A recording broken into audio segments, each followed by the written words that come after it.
3, 4.0. Eu queria entender porque bodybuilder coloca 4.0 vezes o quilo corporal. Eu vejo alguns vídeos, eu vejo vídeo de atleta. Minha refeição hoje. Eu tô comendo 400 gramas de arroz, 400 gramas de frango. Meu Deus, 400 gramas de frango, 50% cara. De proteína na dieta do cara. Eu tô fazendo 6 de 400. Aí eu fiz a conta, né? Pô, o cara, não importa se o cara é pesado ou leve. Eu fiz a conta, eu falei assim, esse cara pesa mais ou menos... Eu falei assim, cara, 4.0. Não, e quando Aí você pergunta pro cara, mas eu tô sob esteroide. 2.0 é para um indivíduo natural. Eu não preciso disso. Eu tô com esteroide, eu tô com 1 grama de hormônio por semana. Eu tenho sintetizadores. Será realmente que o esteroide consegue dobrar a sua capacidade de absorção de proteína, doutor? Não tem relação direta com a absorção proteica. Não tem. Já tem trabalho mostrando que a quantidade de testosterona plasmática não tem correlação com a absorção. Se eu fizer um CPK de 7.000, usar 4 gramas de proteína, não vai fazer essa diferença. Na verdade, o que acontece? No off, quando a gente está falando de ganho de massa magra, existe a relação caloria não nitrogenada. Quanto você come de carboidrato para cada quanto você come de proteína. Como você sabe que tem metabolismo acelerado, se eu te der uma dieta hiperproteica, você fica mais acelerado ainda. E não sobe de peso. E tenho muito mais saciedade. Exatamente. E a regra 4:1 é sempre bem-vinda, né? 400 gramas de carbo para 100 gramas de proteína. Esse é o off do cara. O que é importante também? Quando a gente fala proteína por quilo de peso, o pessoal fala assim, tá, e se eu tenho um obeso de 120 quilos e eu tenho um bodybuilder de 120 quilos? Pode ser por quilo de peso? E aí entra uma fórmula que normalmente o nutricionista esportivo usa, que é a fórmula de Cunningham, que faz a correção por quilograma de massa muscular. Aí sim. Então pensa um cara que tem 100 quilos, 120 quilos e é obeso, e que tenha, sei lá, seus 50 quilos de massa muscular, comparado para um cara que tem 90 quilos de massa muscular.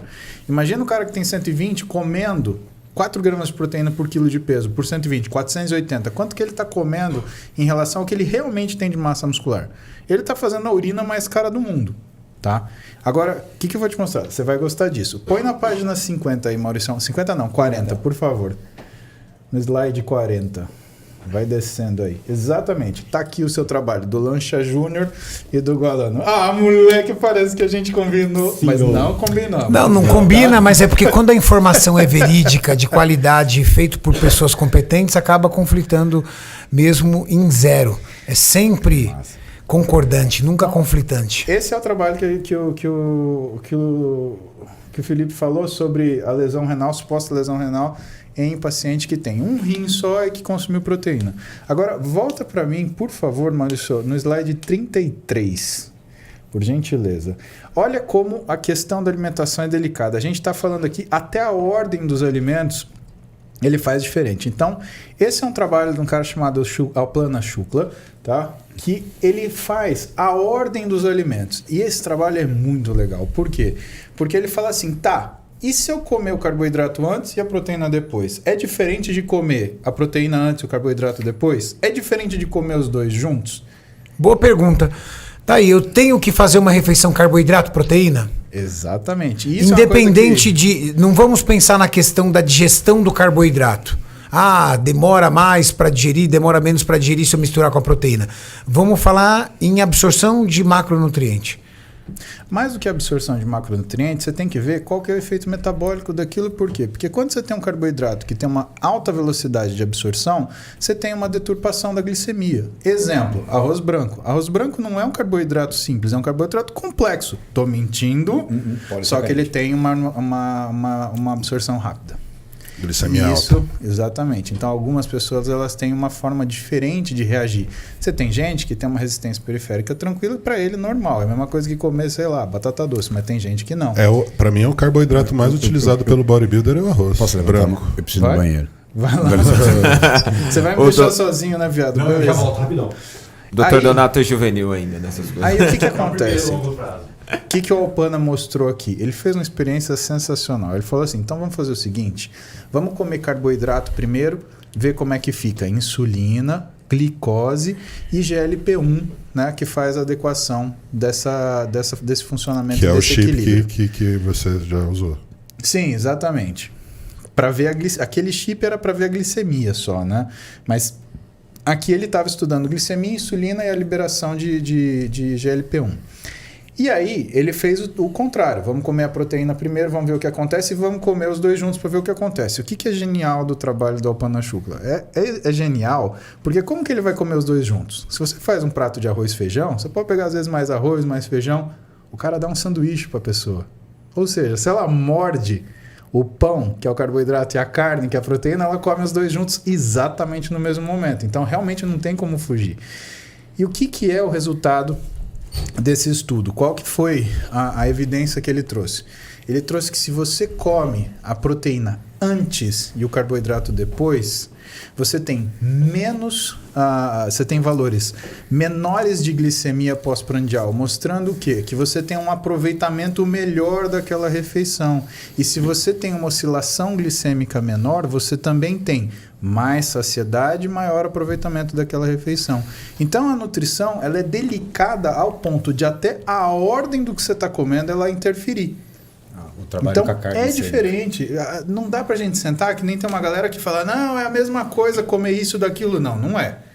Não é porque não são as mesmas pessoas e nem a mesma pessoa em condições diferentes tem a mesma reação. Não, a microbiota, ela faz isso que o Muzi está falando em relação à absorção de glicose. Então, tem um trabalho do Kevin Hall, ele deu 50 gramas de carboidrato de biscoito e banana.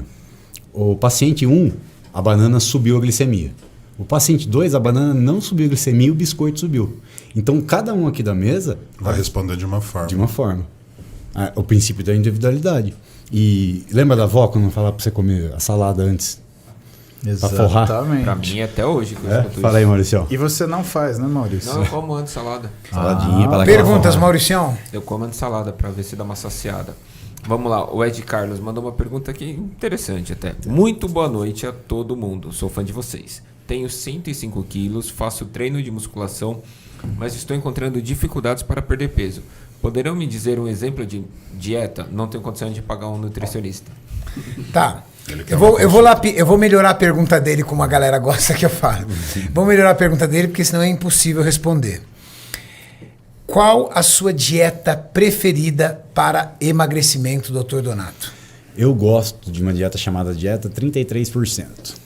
Agora você vai ter que explicar pra galera aí. Dieta 33% para emagrecimento by Dr. Felipe Donato. O que você ia falar, Julião? Eu já vi essa dieta. Já viu, Julião? Essa dieta do Donato funciona mesmo. Não tem como não funcionar. É porque assim... É prática demais. Não, a gente conversou em relação à parte do balanço calórico. Então é imperial você saber o quanto de calorias é restrição para você. Vamos imaginar que ele tem que comer 2.500 calorias. Isso ela consegue numa equação de Harris-Benedict? Ou seria interessante mesmo uma bioimpedância? Dá para estimar de várias formas. Tem equações que calculam por massa magra, tem equações que calculam por peso. Mifflin é uma equação para sobrepeso e obesidade. Né? Stinley é para atleta. Então tem equações diferentes. Mas, no global da história, quando você acha o total calórico, eu assumo que eu vou colocar 33% de cada macronutriente dentro desse total calórico. Então eu assumo que 33% de proteína já é uma dieta hiperproteica. Só que faz daí o papel para crescimento. Exatamente. Aí a gordura fica em 33 de caloria e o carbo 33. O que vai acontecer na mistura dos macros? Fica 100 gramas de frango, 100 gramas de batata, fica 20 de macronutriente, carbo e proteína, e a gordura ela cai pela metade, porque ela é 2 vezes mais calórica que o carboidrato. Sim. Então, por exemplo, digamos que uma pessoa ela tem um gasto calórico diário entre basal e atividade de 2.500, por exemplo. Sim. Você vai fazer uma dieta para ela de quantas calorias? A gente pode começar com uma dieta. Se o dia que ela treina, ela pode comer as 2.500 calorias, porque o treino já é uma restrição. E no dia que ela não treina, eu posso jogar 2.000. Tá. Isso é um primeiro princípio de controle calórico. Então eu vou melhorar a pergunta, então, porque eu acho que você não entendeu. 2.500 era gasto basal mais atividades mais o treino. Então, sim, você é o contrário. Então, você só vai estimar o cálculo calórico da dieta dela pelo gasto basal, sem considerar o gasto no treino. O gasto do treino eu calculo separado. Ele é o déficit. É o déficit. Então, por exemplo, basal multiplicado por 1,2, que é a atividade corriqueira do dia, vai dar um valor de dia sem fazer nada de 2.000 calorias. Por exemplo. Então, já é restrição para ele. Você vai pegar essas 2.000 calorias e vai dividir 33% entre os macronutrientes. Entre os 3 macronutrientes. Levando a questão de calorias de cada macronutriente. Isso. 1 grama, 9 gramas, 1 grama, 9 calorias. Exato. No caso das gorduras, 1,4 proteína e carboidrato. Exato. Aí quando você pega essa proporção 33% e traduz em macronutriente, Aí você faz a contagem. aí eu faço a contagem. Legal. Então isso dá muito certo, por quê? Porque é o controle calórico, assumindo que tem proteína dentro para manter massa magra e dar saciedade, e ela consegue manter a dieta por um tempo mais prolongado. E você costuma fracionar em quantas refeições quando a pessoa tem liberdade para comer? Aí é uma conversa na consulta de ver o hábito de vida dela, em quantas vezes ela come por dia. Mas você vê um plano ideal de quantas refeições? Se você tem fome a cada 4 horas, provavelmente você vai comer 5 refeições por dia. Pessoas que têm um apetite mais noturno podem adequar essa dieta para um horário para mais à noite? A gente pode fazer a dieta, em vez de 5 refeições, a gente pode optar por uma dieta de 3 refeições. Só que as 3 refeições ele começa do almoço e termina à noite. Então é quase um jejum intermitente.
Música